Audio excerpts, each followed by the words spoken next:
Nous ajoutons un autre point maintenant. Nous sommes toujours dans Exode. Nous revenons à Exode 20. Maintenant le verset 4 et 5. Exode 20, 4 et 5. 4 nous a dit, tu ne feras point d'image taillée, ni de représentation quelconque. Représentation, c'est là que nous voyons les images qui ne sont pas taillées. Donc d'abord, image taillée, et puis représentation quelconque, des choses qui sont en haut dans les cieux, qui sont en bas sur la terre, qui sont dans les eaux, plus bas que la terre. Maintenant, le verset 4 dit, tu ne te prosterneras pas devant tel. Tu ne les serviras point, car moi, l'Éternel, ton Dieu, je suis un Dieu jaloux. La Bible de Jérusalem traduit bien, dit, tu ne te prosterneras pas devant ces dieux. Il s'agit des images devenues dieux, des images divinisées, des idoles. Mais parce que quand nous regardons l'arche de l'Alliance, le peuple d'Israël s'est prosterné devant l'arche. Mais il y avait les images. Mais ce n'est pas ça que Dieu dit. Les enfants d'Israël devaient regarder les serpents d'airain. Alors maintenant, ici, nous disons le troisième point. Toute prosternation n'est pas idolâtrique. Se prosterner ne signifie pas toujours adorer. Dans la Bible, il y a de nombreuses prosternations qui ne sont pas des adorations. Genèse 33, 7. La famille de Jacob se prosterne devant Ésaü. Est-ce que cette famille adore Ésaü? Non. Cette famille le respecte, le vénère comme grand frère blessé, comme oncle paternel blessé par son frère qui lui avait volé le droit d'aînesse. Toute la famille se prosterne devant Ésaü sans l'adorer. Genèse 49, 8. Jacob dit que les frères de Juda se prosterneront devant lui. C'est une prophétie, mais elle va s'accomplir en Jésus-Christ. Mais avant Jésus-Christ, les frères de Juda, a toujours été une tribu considérée, c'est-à-dire une tribu qui avait une importance particulière. Alors les autres tribus d'Israël avaient du respect, de la vénération envers cette tribu, bien avant même la venue du Messie, le lion de la tribu de Juda. 2 Samuel 16, 4, Siba se prosterne devant David. 2 Rois 5, 8, Naaman, le général syrien, reçoit du prophète Élisée l'autorisation de s'incliner aux côtés de son roi dans le temple de Rimon. Ça, c'est un beau texte. Donc, Naaman, qui était général, dit à Élisée, je viens de croire à ton Dieu, au Dieu d'Israël. Je sais que le Dieu d'Israël est un Dieu jaloux. Mais moi, je suis général. Mon roi prie Rimon. Quand il va entrer dans le temple et qu'il va s'incliner, vais-je m'incliner avec lui ou ne vais-je pas m'incliner? Le prophète a dit, va. Il lui a donné l'autorisation qu'il pouvait lui s'incliner dans ce temple, mais sans adorer. Et comme il venait de croire au Dieu d'Israël, il s'inclinerait comme général, comme quelqu'un qui travaille chez le roi, mais pas comme adorateur de Rimon, le dieu païen, parce qu'il venait de croire au Dieu d'Israël.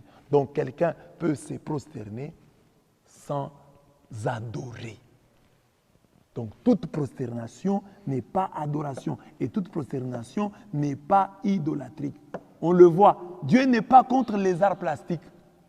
Dieu n'est pas contre la vénération des hommes. Un enfant peut s'incliner devant son père. Une femme peut se prosterner devant son mari.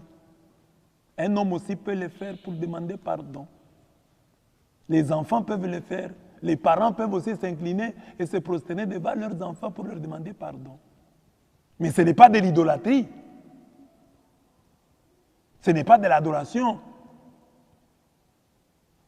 Nous devons nous prosterner pour ramasser quelque chose qui est tombé. Nous devons nous prosterner pour aider quelqu'un qui est dans... Ce n'est pas de l'adoration. Toute prosternation n'est pas idolâtrique. Toute prosternation n'est pas adoration. Dans la Bible, j'ai montré ici. Alors, sur ces choses, bien aimés, chers catholiques, maintenant je vous parle. Si quelqu'un vient vous dire, voilà, vous adorez des statues, vous faites ceci, dites-lui. Renvoyez-le à Josué 22, 22. Texte facile à retenir. Vous va aller jusqu'à 23. Mais retenez Josué 22, 22. C'est un beau texte qui mériterait tout un enseignement. Qu'est dit le texte? Les dieux des dieux, Yahweh, les dieux des dieux, Yahweh le sait bien. Et Israël doit le savoir. S'il y a eu de notre part rébellion ou infidélité à l'égard de Yahweh, qu'il refuse de nous sauver aujourd'hui. Et si nous avons bâti un autel pour nous détourner de Yahweh, et pour y offrir l'holocauste et l'oblation, et pour y faire des sacrifices de communion, que Yahweh en demande compte. Il faut savoir ce qui s'est passé lors de l'installation du peuple élu dans la terre promise. Quand ils quittent l'Égypte, ils arrivent, une partie s'installe de ce côté-ci du Jourdain, l'autre s'installe au-delà du Jourdain. La partie majoritaire est au-delà du Jourdain, et là, ils érigent un autel à l'honneur de l'Éternel. Et tous vont adorer là-bas.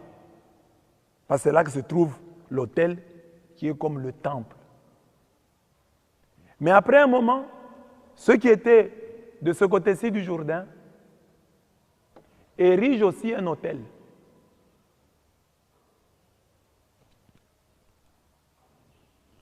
Les gens qui étaient à l'est du Jourdain, l'apprenant, se mirent en colère contre leurs frères.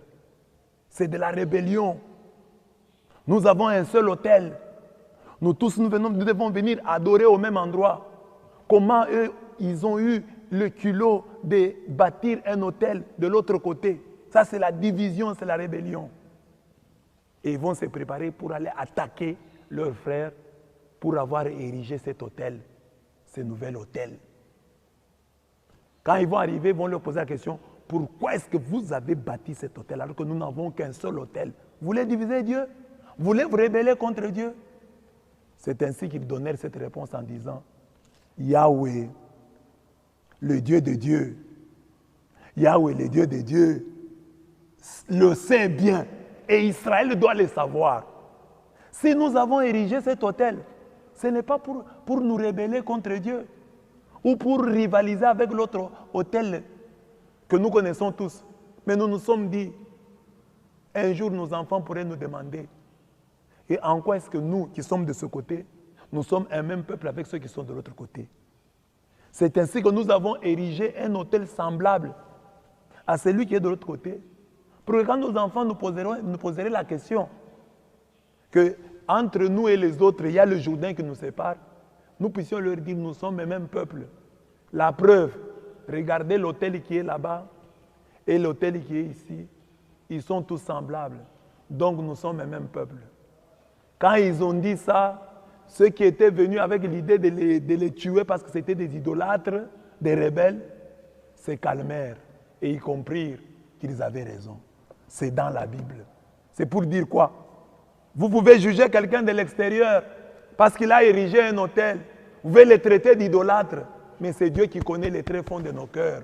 C'est Dieu qui sait, chers catholiques, si vous êtes idolâtre ou vous ne l'êtes pas. Et votre cœur doit le savoir. Vous n'avez pas besoin de trembler. Quand quelqu'un vient avec un verset et vous dit que vous êtes idolâtre, je vous ai dit que l'idolâtrie, vous serez idolâtre si votre cœur s'éloigne de Dieu. Et l'idolâtrie, c'est un péché courant parce que souvent, nous manquons d'amour envers Dieu. Le prophète Osée le dit que notre amour envers Dieu, c'est comme la rosée du matin. Notre amour envers Dieu ne dure pas. Nous n'aimons pas Dieu. Et que l'enseignement ici que nous donnons doit interpeller tout le monde. Et c'est là que les catholiques doivent être contents. Parce que dans l'église catholique, un dimanche, prêchant sur Exode 32, nous n'allons pas nous attaquer aux pentecôtistes, nous n'allons pas nous attaquer aux protestants. Nous nous attaquerons à nous-mêmes en cherchant aujourd'hui dans nos vies nos veaux d'or, nos dieux que nous adorons, à qui nous donnons la place qui revient normalement à Dieu. C'est ainsi que j'ai dit aujourd'hui, en revenant à l'évangile du jour en disant, voilà l'évangile de ce jour nous dit, Si l'idolâtrie est une folie, nous ne pouvons guérir de cette folie que par une autre folie, qui est l'amour de Dieu. Nous voulons guérir de l'idolâtrie, aimons Dieu, mettons-le par-dessus tout. C'est l'amour de Dieu qui est la folie qui combat la folie de l'idolâtrie. Soyons des fous de Dieu. Aimons Dieu de tout notre cœur et aucune idole ne trouvera de place dans notre cœur. Installons Dieu dans notre cœur. Laissons-le régner dans notre cœur. Et l'argent, et le sexe, et le pouvoir, rien ne se disputera cette place avec Dieu en nos cœurs. Que Dieu soit le roi de nos cœurs. Que Dieu s'installe dans nos cœurs. C'est ainsi que Jésus dans l'évangile peut dire à ses détracteurs, il leur dit, je vous connais, vous n'avez pas en vous l'amour de Dieu. Jean 5, 42. Je vous connais, vous n'avez pas en vous l'amour de Dieu. C'est ça que Jésus nous dit aujourd'hui. L'idolâtrie, c'est quoi? Ne pas avoir en soi l'amour de Dieu. Dans l'évangile de ces jours, le Seigneur explique mieux ce qu'est l'idolâtrie lorsqu'il dit à ses détracteurs, je vous connais, vous n'avez pas en vous l'amour de Dieu. Jean 5, 42. L'idolâtrie est donc fondamentalement un manque d'amour envers Dieu. C'est en réalité un manquement au premier commandement du décalogue. Je n'ai cessé de le répéter ici. Un seul Dieu tu aimeras et adoreras parfaitement.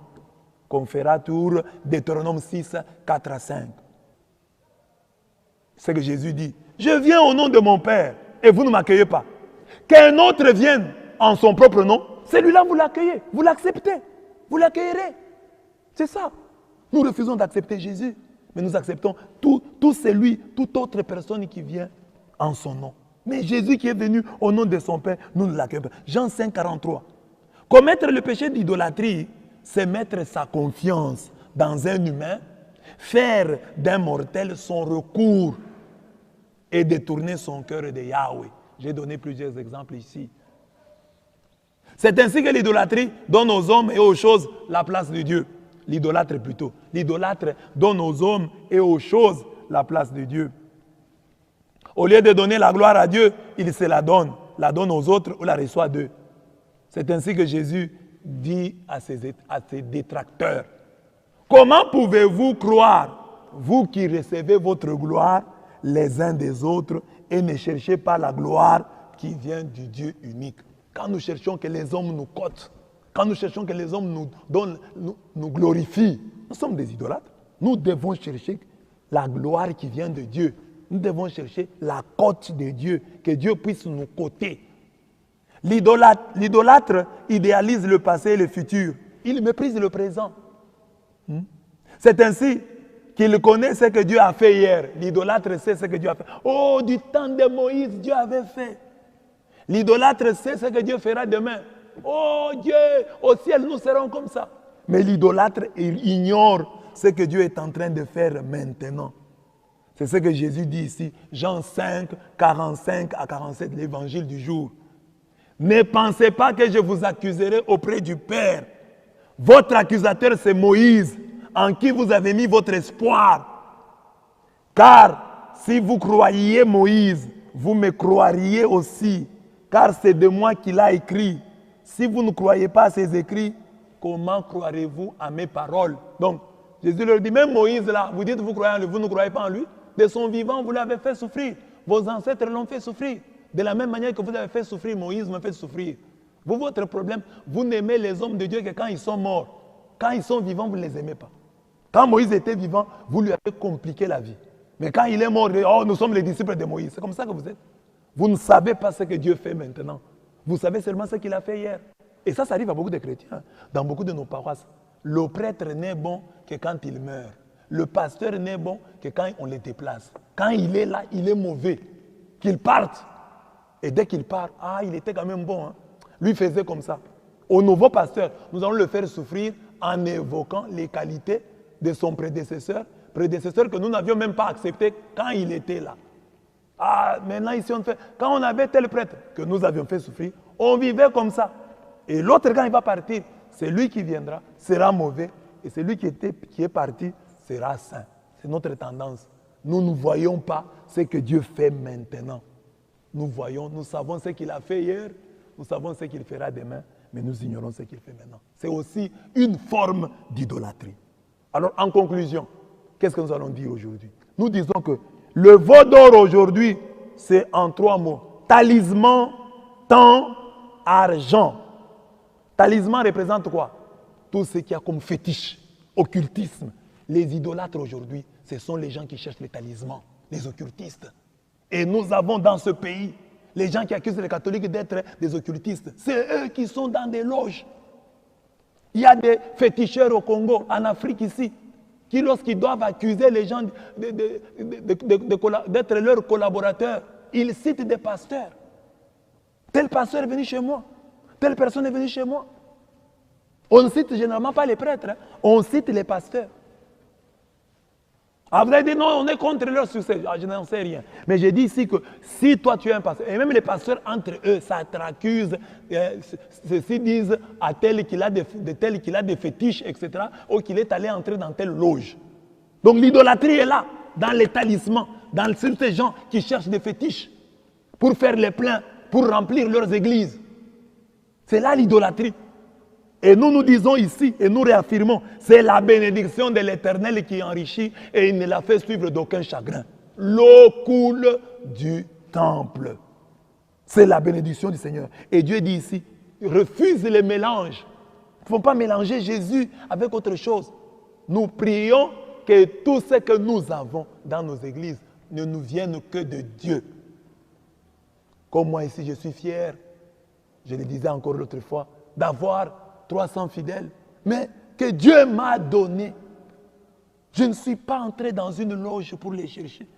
Je n'ai pas de fétiche, mais j'ai mes 300 là, que Dieu m'a donné. Je suis heureux. Je ne vais pas chercher 10 000 et aller au Nigeria, aller en Inde, chercher. Non, c'est ça l'idolâtrie. C'est quoi? Pourquoi est-ce qu'un pasteur voudrait qu'il y ait beaucoup de gens? C'est pour sa propre gloire. C'est pour avoir de l'argent. C'est pour avoir du succès. Mais Jésus nous dit, nous devons nous réjouir du petit troupeau. Lui-même dit au petit troupeau, réjouis-toi petit troupeau, car ton Père s'est complu de te donner le royaume. Donc, vous avez un petit troupeau que Dieu vous a donné. Soyez heureux. Moi, je suis heureux de mon petit troupeau que Dieu m'a donné. Aussi, c'est Dieu qui leur a donné. Gloire à Dieu. Mais moi, je me contente du petit troupeau que Dieu m'a donné. Je n'ai pas de talisman. Je n'ai pas de fétiche. Et parfois, je suis heureux, moi, comme pasteur, parce que je vois ça. Ça dit, sans chercher un grand musicien, avec ma petite chorale, avec mon homélie kilométrique, mais avoir toujours les 300 là qui sont là. Je me réjouis, je dis, voilà, c'est ce que Dieu m'a donné. Et je suis content. Et je suis heureux. Ah, si Dieu m'ajoute, je serai content. Mais s'il ne m'ajoute pas, moi, je ne vais pas aller chercher des fétiches. Je ne vais pas aller entrer dans une loge pour avoir des chrétiens. Dieu n'aime pas les mélanges. Nous ne pouvons pas mélanger Dieu et quelque chose d'autre. Et il y a des gens qui sont des féticheurs, qui sont des roses-chrétiens, qui sont des francs-maçons, qui ont des fétiches et qui critiquent les catholiques d'avoir la statue de la Vierge. Alors qu'ils ont des statues des gens qu'on ne connaît pas. Ils ont la statue peut-être de Bouddha.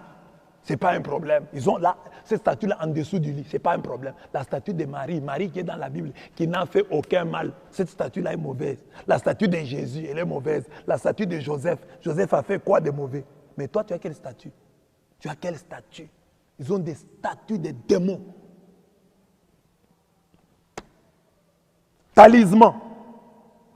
Deuxième lieu de la vérification, de la révélation du veau d'or, le temps.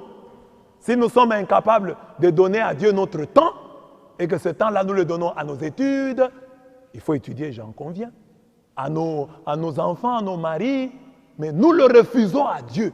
Parce que beaucoup de chrétiens n'offrent pas à Dieu le temps. Hein. Quelqu'un peut venir même à l'église, il donne son argent, il part. Mais il oublie qu'on dit que le temps c'est de l'or, le temps c'est de l'argent. Time is money. Donc, il faut offrir aussi à Dieu ton temps pour évangéliser, pour t'asseoir et écouter Dieu, pour prier, pour chercher sa face. Tu es idolâtre si tu ne sais pas offrir à Dieu ton temps.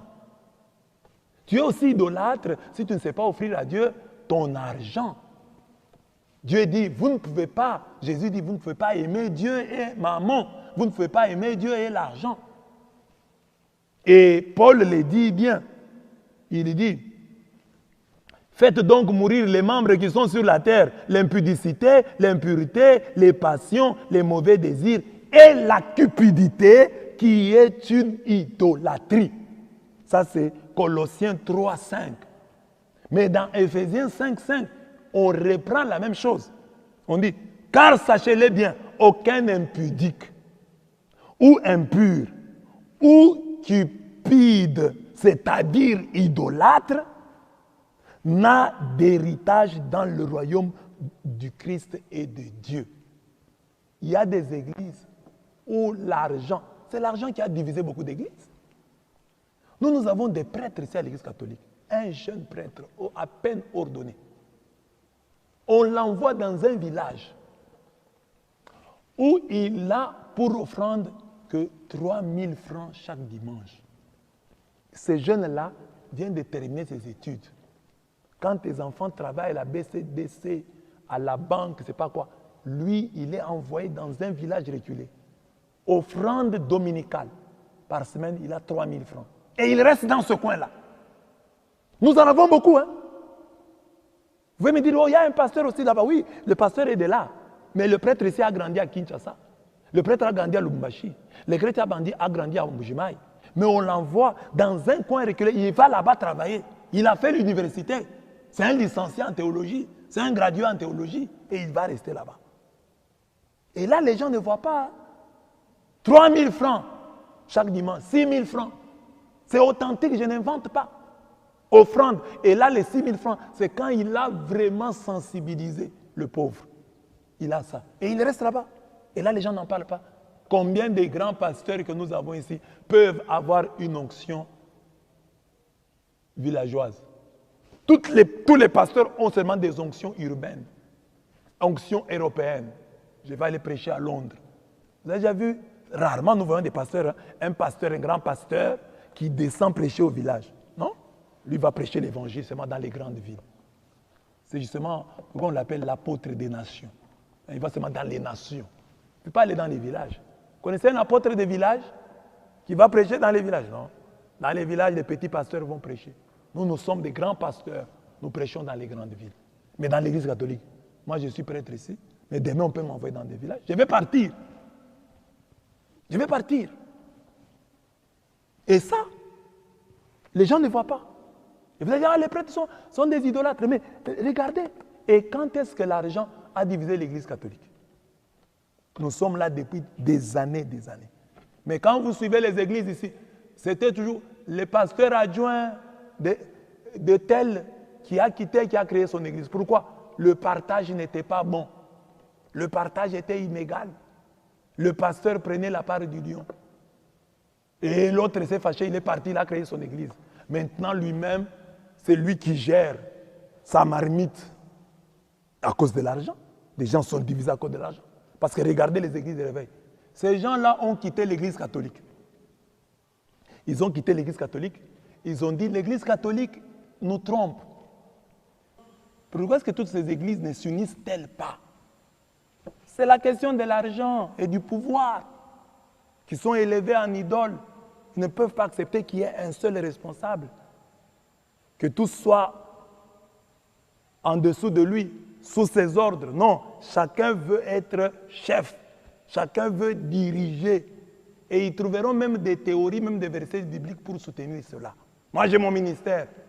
Quel est le ministère que toi, tu peux avoir qui n'a pas de fondement dans toute l'Église, qui ne unit pas, qui ne rassemble pas? Donc aujourd'hui, c'est l'interpellation pour dire aux gens, voilà, vous qui êtes des églises de réveil, ne regardez pas seulement les statuts qu'il y a dans l'église catholique, mais regardez les statuts que vous avez érigés. Il y a des églises où on ne peut pas contester le pasteur. On ne peut même pas lui poser des questions. C'est son histoire. L'église est son histoire. Il n'a des comptes à rendre à personne. Mais nous avons des comptes à rendre à l'évêque. L'évêque a aussi au-dessus de lui quelqu'un à qui il doit rendre compte, et ainsi de suite. Voilà. Bien aimé, c'est une grande interpellation pour nous aujourd'hui. Où est l'idolâtrie? Que chacun rentre en lui-même. Je ne voudrais pas que cet enseignement soit seulement un caractère polémique. Je voudrais qu'il ait un caractère interpellateur. Que chacun revienne en lui-même et se pose la question, est-ce que, quelque part, je ne suis pas idolâtre? Et se posant cette question, si tu trouves que tu es quelque part idolâtre, Dieu t'appelle à la conversion. Dieu nous appelle à la conversion. Aujourd'hui, si nous entendons sa voix, n'endurcissons pas notre cœur. Amen.